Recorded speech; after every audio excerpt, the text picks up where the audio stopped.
दोस्तों, आप तमाम लोग जानते हैं कि कल देर रात मुख्तार अंसारी का इंतकाल हो गया, यानी कि उनकी मौत हो गई है और उनकी मौत की वजह जो है वो हार्ट अटैक बताई गई है। हालांकि उनकी मौत की इस वजह पर लोग यकीन नहीं कर रहे हैं, और यकीन इसलिए भी नहीं कर रहे हैं क्योंकि खुद मुख्तार अंसारी ने 21 मार्च को न्यायालय में ये बात कही थी। उन्होंने बाकायदा एक लेख लिखा था, एक लेटर लिखा था, जिसमें उन्होंने ये बात बताई थी कि किस तरह से 19 मार्च को उनके खाने में जहर दिया जा रहा था, और विगत कई दिनों से ये सिलसिला जारी है कि उनके खाने में स्लो पॉइजनिंग की जा रही है, उन्हें मारने की साजिशें रची जा रही है। कई बार वो ये बात कह चुके थे, जब वो पंजाब में जो है वो कैद थे, तब उन्होंने ये बात कही थी कि हमें उत्तर प्रदेश के जेल में ना डाला जाए क्योंकि मेरे जान को खतरा होगा, और इस तरह की बातें सामने आती रही। उन्होंने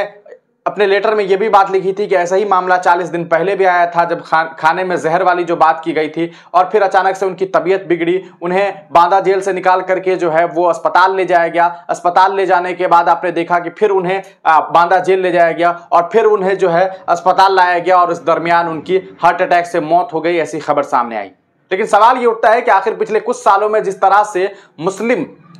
मुस्लिम पॉलिटिशियंस के साथ इस तरह की खबरें सामने आ रही है, ये क्या एक इत्तेफाक है या फिर एक साजिश है? लोग इसे एक साजिश की तरह देख रहे हैं। अगर बात करें सबसे पहले डॉक्टर मोहम्मद शहाबुद्दीन, बिहार के एक भावी सांसद, आप तमाम लोग उन्हें जानते हैं, सीवान लोकसभा क्षेत्र से जो है उन्होंने कई वर्षों तक जो है सीवान के लोगों के लिए जो है वो काम किया, सेवा की, और उसके बाद उनकी मौत जो है वो जिस तरह से हुई, उस पर बहुत सारे सवालात खड़े हुए। लोगों ने ये बात कही कि किस तरह से कई सारे उस वक्त में रिकॉर्डिंग्स वायरल हुए, तरह तरह की बातें हुई कि अमित शाह नहीं चाहते हैं, मोदी जी नहीं चाहते हैं, और तरह तरह की बातें की गई थी, और ये दावा किया गया कि जो शहाबुद्दीन साहब थे उनकी जान ले ली गई, उन्हें जो मौत आई थी उसके पीछे एक बड़ी साजिश थी। 2021 रमजान के महीने के आसपास ये मामला सामने आया। उसके ठीक 2 साल के बाद आप तमाम लोगों ने देखा किस तरह से पिछले साल, जी हाँ, आप तमाम लोगों ने देखा कि पिछले साल रमजान के महीने में ही किस तरह से आपने देखा था कि अतीक अहमद साहब और उनके भाई, अतीक अहमद और उनके भाई दोनों को पुलिस की कस्टडी में, जी हाँ, पुलिस की कस्टडी में, अगर बात करें शहाबुद्दीन साहब का, उन्हें भी जेल में रखा गया। बाद में उनके ऊपर भी जो है गैंगस्टर होने के आरोप लगे, और तरह तरह के आरोपों के तहत उन्हें जो है वो जेल में रखा गया, जेल में बंद थे। उसी बाद आपने देखा कि अगले ही 2 साल के बाद जो है अतीक अहमद साहब ये भी आपको पुलिस की कस्टडी में थे, और पुलिस कस्टडी में पुलिस के साथ ये बाहर निकले, और इसी दरमियान मेडिकल कराने के लिए ये लोग आए हुए थे, और देखा गया कि किस तरह से बहुत सारी पुलिस कर्मियों के बीच में जो है इन्हें मार दिया गया। ये तमाम लोगों ने देखा, वीडियो फुटेज देखा। इससे ये साबित हुआ कि किस तरह से प्रशासन जो है वो योगी के राज में काम कर रहा था। इस पूरे मामले के बाद अब इस साल आपने देखा कि किस तरह से रमजान के महीने में ही मुख्तार अंसारी की तबीयत अचानक खराब होती है, और उनकी मौत हार्ट अटैक से होती है। हालांकि वो पहले ये आरोप लगा चुके होते हैं कि उन्हें स्लो पॉइजनिंग की जा रही है, स्लो पॉइजनिंग दी जा रही है, और उसके बाद उनका इंतकाल होता है। और अब सबसे बड़ा सवाल है कि क्या अगली बारी आजम खान की है?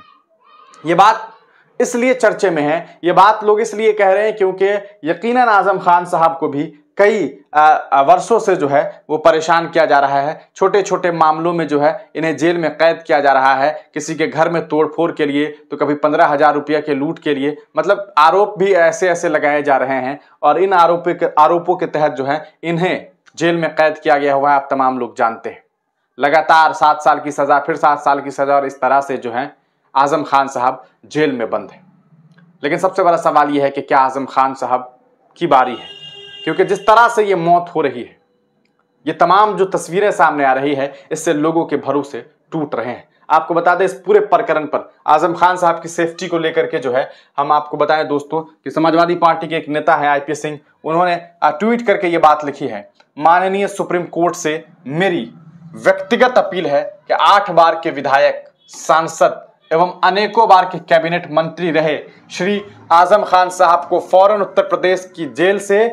गैर भाजपाई, गैर BJP शासित राज्य में तत्काल उन्हें शिफ्ट किया जाए। उनके साथ भी अगली गंभीर साजिश हो सकती है। ये बात IP सिंह जो है समाजवादी पार्टी से जो नेता है, पूर्व में मिनिस्टर भी रह चुके हैं, वो सीधे सीधे ये बात कह रहे हैं कि गैर BJP शासित राज्य में उन्हें जो है वो भेज देना चाहिए। देश में आज किसी भी नागरिक की जान सुरक्षित नहीं है, ये बात आईपी सिंह कह रहे हैं। तो ये आप समझ सकते हैं कि किस तरह से जो है लोग डरे हुए हैं और लोगों के दिमाग में ये संशय बनी हुई है कि कहीं अब अगली बारी आजम खान की तो नहीं है। ये वक्त है दोस्तों,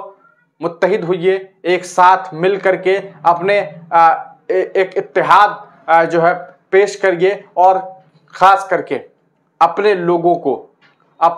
को जी हाँ, अपने लोगों को आगे कीजिए, उन्हें बड़े बड़े पद पर बिठाइए और इसके लिए कोशिश कीजिए। अपनी राजनीतिक बिसात बनाइए, अपनी दावेदारी दीजिए, अपनी दावेदारी पेश कीजिए, वरना इसी तरह से ये सिलसिला जारी रहेगा और न जाने अगली बारी किसकी होगी। आप तमाम लोग अपनी राय कमेंट सेक्शन में दीजिएगा। आपका क्या ख्याल है कि क्या आजम खान साहब के साथ भी आइंदा आने वाले वक्त में कुछ बुरा हो सकता है या नहीं हो सकता है? अपनी राय कमेंट सेक्शन में देना ना भूलें।